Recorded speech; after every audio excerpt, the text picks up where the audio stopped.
오늘날 성도들은 스데반 이야기를 들으면 그는 유대인의 돌에 맞아서 순교한 최초의 순교자로만 기억합니다.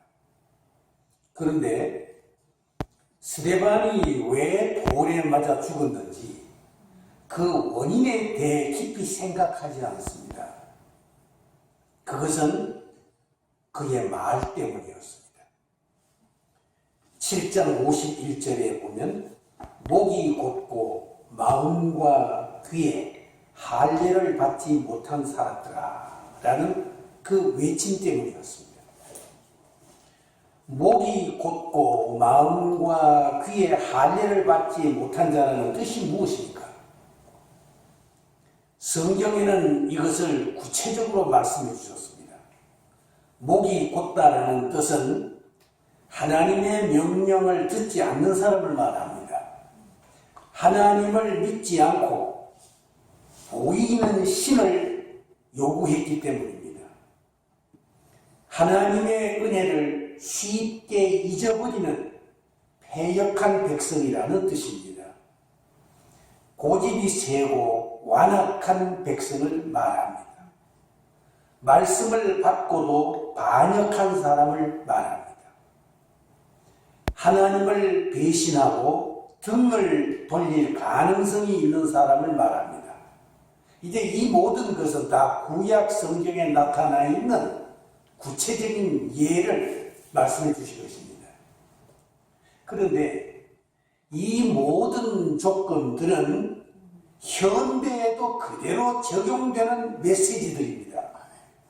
이것이 스데반을 죽게 했고 이것이 순교를 해야 할 조건이 되었다라는 것입니다.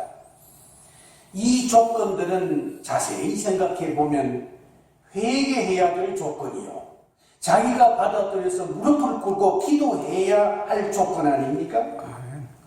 오늘날 신자들 중에도 하나님이 약속하신 한 부분의 축복은 받고 있지만 동행함을 느끼는 은혜를 받지 못하고 살아가는 이들이 많습니다.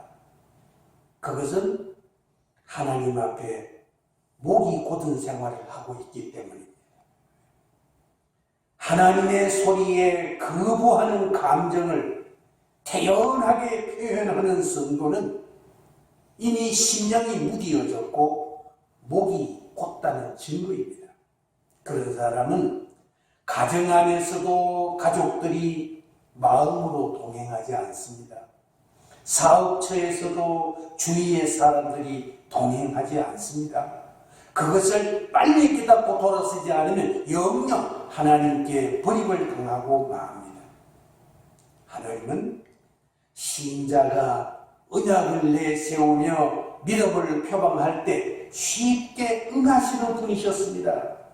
모세가 하나님의 약속의 말씀을 붙들고 기도하였을 때 실수하고 죄를 범하였을지라도 그 백성이 다시 돌아오면 용서하시겠다고 하셨습니다.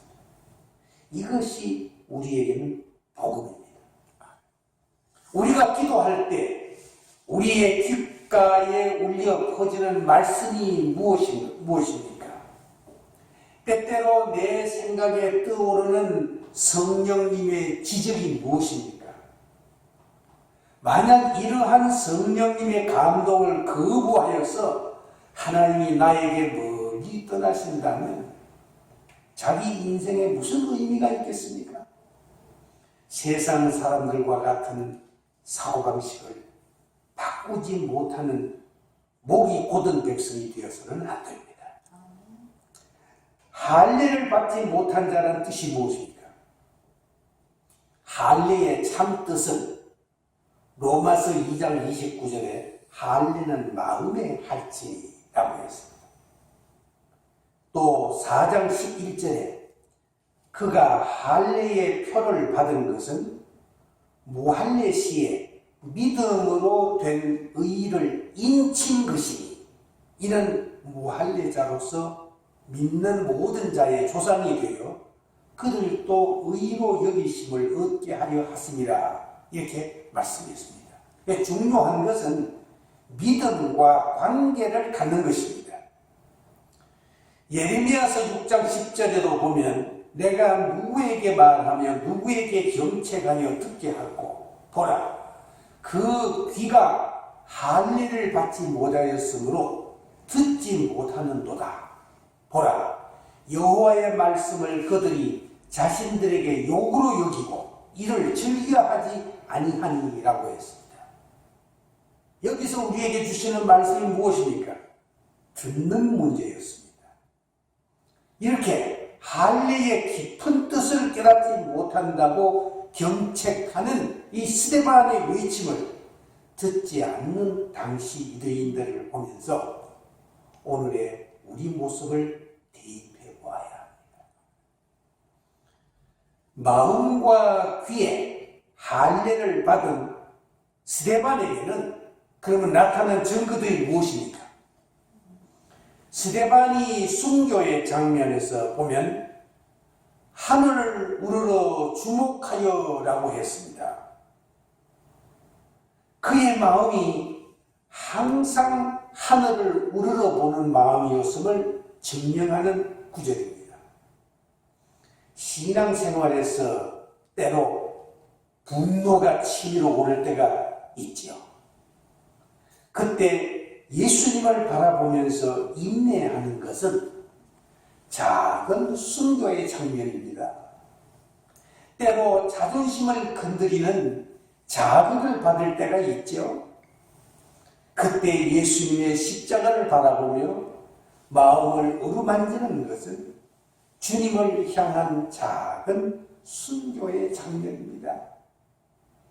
신앙생활을 바로 하는 사람이 자기 성격, 자기 감정, 자기 주장을 죽이지 않고 바로 되는 일은 없습니다. 하늘을 우러러 보는 생활을 하다 보면 엄청난 기적을 체험할 날이 올 것입니다. 스데반은 돌에 맞으면서도 하나님께 영광을 돌렸습니다. 보통 인간은 자신의 편안함을 행복의 기준으로 삼았으나 높은 수준의 신앙자들은 어떤 일에도 하나님이 관여하심을 행복이라고 생각합니다. 목이 곧다는 것은 보는 것을 의미했고 마음의 할례는 생각을 의미했고 귀의 할례는 듣는 것의 귀처리를 의미하는 것입니다. 그러면 먼저 스데반의 모습을 정리해 봅시다.